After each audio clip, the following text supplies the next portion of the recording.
As I dance on the spiral through the passage of these rites, with the wisdom of the cycle and the mother blood that gives me life. So my name is Sinead Gould, known as Bonnie Boux in certain performance areas.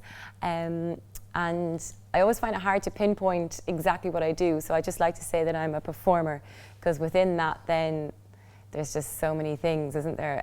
I feel like I've never been tied down to one discipline, or I've never really committed fully just to one, you know. Sometimes I do feel like maybe I should have, you know, gone like intense, like ballerina intense, you know, because it looks really, really good. But I do, I suppose, bits of movement, performance movement, physical theatre, dancing, choreography, comedy, roller skating, stilt walking.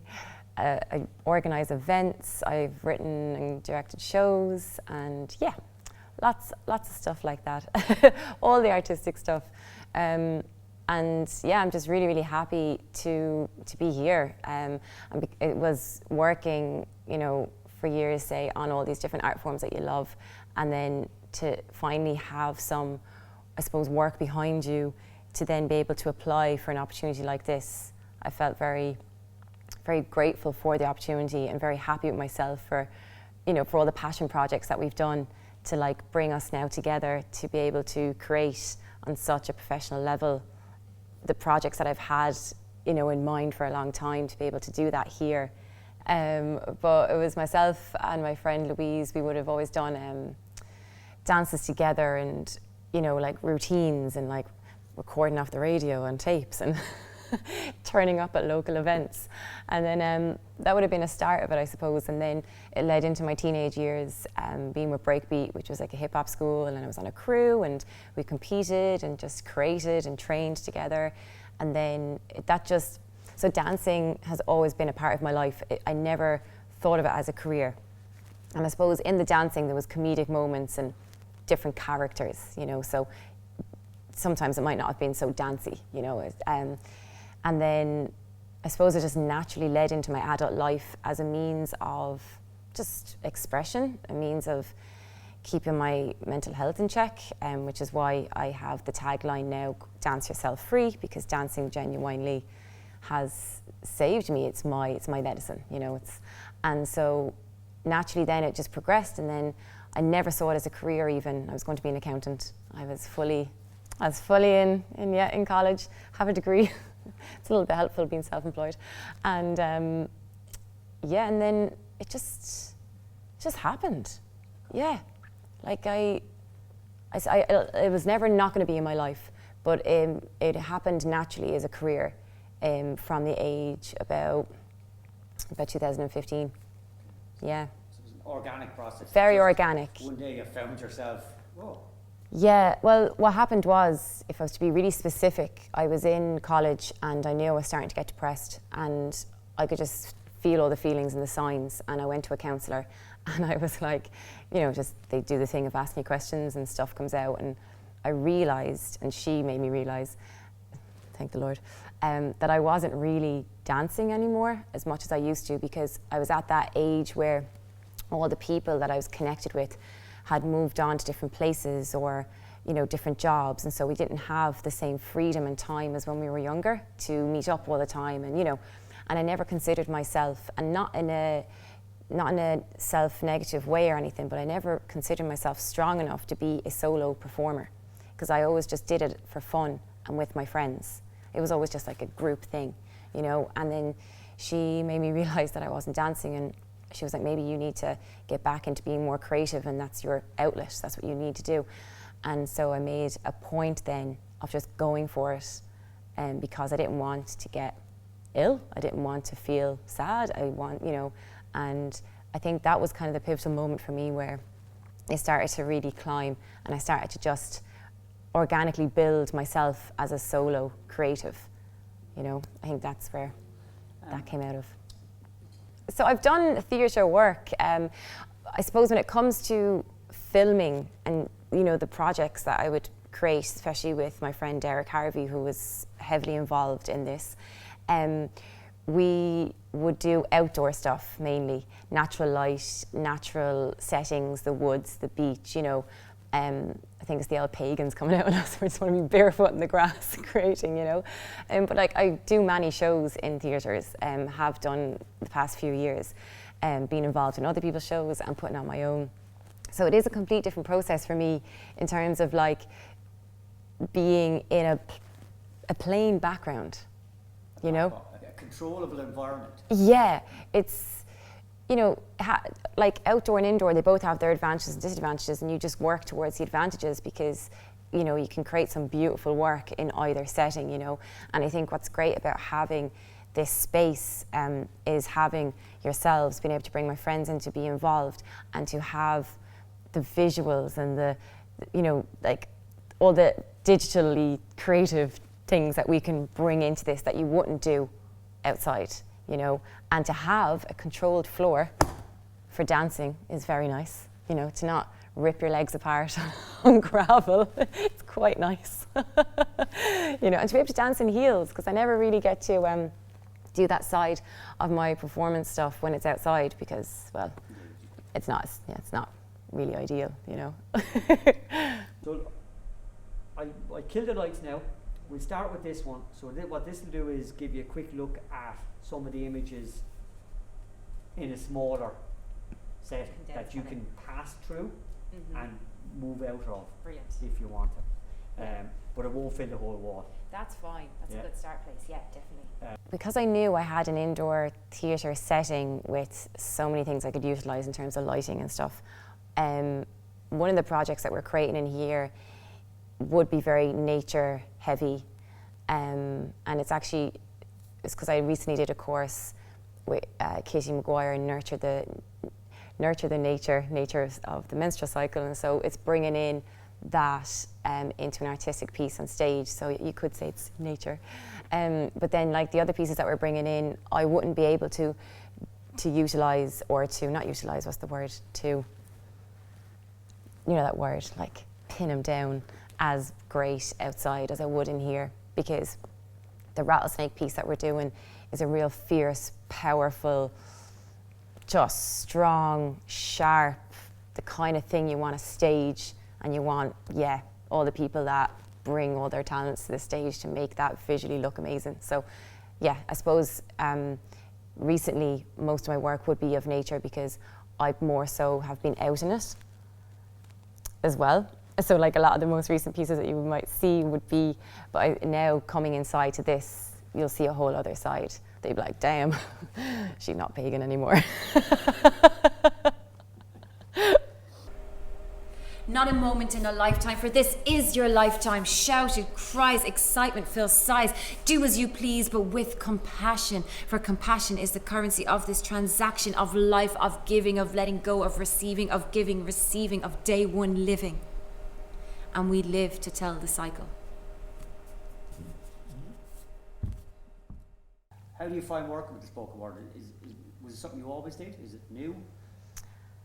Yeah, it's again, it's not new, but it's not something I would have put out there really. I suppose so. Since I'm really young as well, I just write poetry, but not with a goal or not at a set routine. I just at times would just pick up paper and write, especially on my social media posts. I would share my writings and that.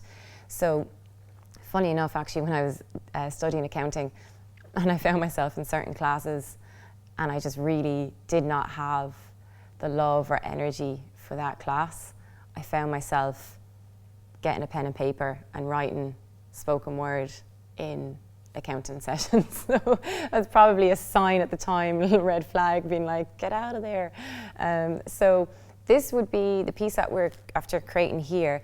I suppose that would be maybe my first really full committed spoken word piece in a visual art form, I think. So yeah, new enough in terms of creating big finished pieces of work, yeah.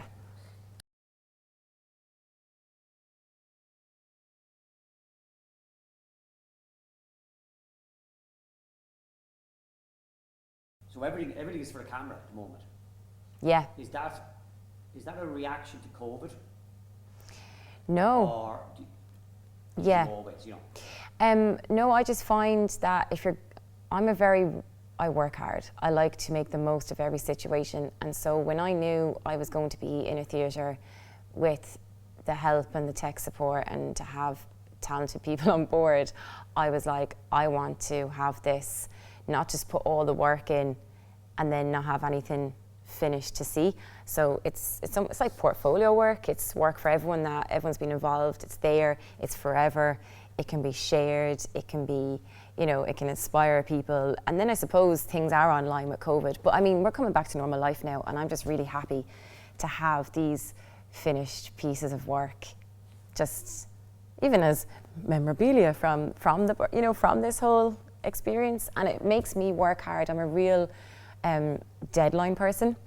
Like, as in, if I don't have a goal, my artistic work can be very, you know, but when I get told that I need to have this at this certain time, like it kickstarts me. So I didn't even choreograph anything for the thing we did yesterday, because even though I say it kickstarts me to get everything else done. I like to have everything organized, and then I usually let the most, maybe dare say important, but not important because everything's important, part, I let that be improv on the day. And then, but together, because it's going to be an edited piece, I know that you've got different controls over it, and it's just going to be nice to have it, you know? Yeah. Filament is a different process. Yes, completely. To yeah. A performance, say for an audience. Do you enjoy it? Because it is, yeah. And you enjoy the technical side of it, because I would notice you watching, you're not just leaving it in Derek's hands either. No, yeah. You're a control freak? Are you a control freak? Oh God, no. No? No. But it's just a process that... I'm happy, I'm actually I'll sit back if I really trust the person, and I'd say, if we're going to talk about this specific thing, I really trust Derek. So like, Derek will go ahead and edit that without me. Like, I put that into his hands, and I'm like, cool, and I just trust that whatever he brings me, I know I'll be happy with it. But if there's something I had to say, that it'd be easy enough to say, you know. But filming is very different, and the thing is, everything that I'm creating here can be, what's the word when you can, not transformed, can be brought over to stage pieces. So the Filaments, they are finished products, and they are very much aimed at that. It's not a show, it's not showcasing your performance. No. Because it is an actual piece of art in itself. Yeah. Yeah? Yeah. But the elements you take, that you put into that, you would hope to adapt to a live performance? Yeah, definitely. Like the piece that we filmed on our first day, that has like the costume, the music done, the spoken word done. Now I will have to change things, because it's no longer like a cutaway or it has to be a flow. But yeah, everything that I'm doing can be brought out. And then, yeah, I'm just excited. Kind of neutral. I don't feel like I need anything specific. I want the kind of facial expressions to be doing the talking rather than a lot of. So what I think whatever you think might look. And is there any parts where it gets a little bit colder or transitional in terms of? Yeah. So this is where it gets kind of. So see the way there's parts, and hear it in my voice where I go from whispering to, Yes. Yeah. More power. More power. Well, in those power moments is where, when we're filming next June, those clips are going to come in there. So like the fire. Say like I shout about the fire here, and I roar about the flames. You've added a hoop. Yeah. Aerial, yeah. So tell me about that. Kate, is it Kate? Kate, yeah, Kate Finnegan. So she's a friend of mine that we met through the performance world together. So we would have done some jobs and stuff together over the years. And she's an amazing aerial performer. She would mainly do silks as her thing, but hoop obviously as well. So hoop for me was one of those things that I kind of saw and thought, I think I'd be good at this. Do you know, when you just kind of look at something, you're like, I think that's my thing. Like, I think I need to try this, So yeah, like when I had the opportunity to be able to have her be a part of this, I was delighted. And then I've only started roller skating less than 3 months. So yeah, so it's quite new. And then I was like, sure, I'm going to roller skate in a hoop now, let's do it, get in that hoop. And yeah, I loved it. It was really, really good, because to have it like on this stage as well, and the space, and to have the 2 days with her, apart from the fact that I did vomit. I know. Yeah. We'll keep that on We'll camera. keep. Oh, okay. The vomit bit, not the not me talking about the vomit. Okay, yeah. I'm definitely a vom spinner. That spinning got me, but it brought a whole newfound respect. Not that I never respected hoop performers before, but I was like, God, you're feeling very nauseous doing that, and they make it look so easy, you know. I'm like beyond grateful to have this opportunity in this space and time with yourselves, because like separate to being given the space and the time and everything, it also, like I said, for me personally, I need deadlines and I need goals and I need a reason sometimes to create. And if I didn't have this 6 days with you, what's about to happen and what we've created wouldn't have happened, you know, not in this time, not in this way. And creating makes me so happy, yet sometimes it's hard to push myself to create, you know. So it's having a reason. The bursary has given me a reason to create, and that's been amazing. And it's given me a reason to create with other people, you know, and not just on my own. And yeah, it's just like, you know, reconnecting with yourself and just pushing yourself to be able to do work that you know you're able to do, but you just, you know, I might just hang out today with my dog and go to the beach, and, you know, I'm not going to, you know, and all of a sudden you're like having to do this in the best possible way.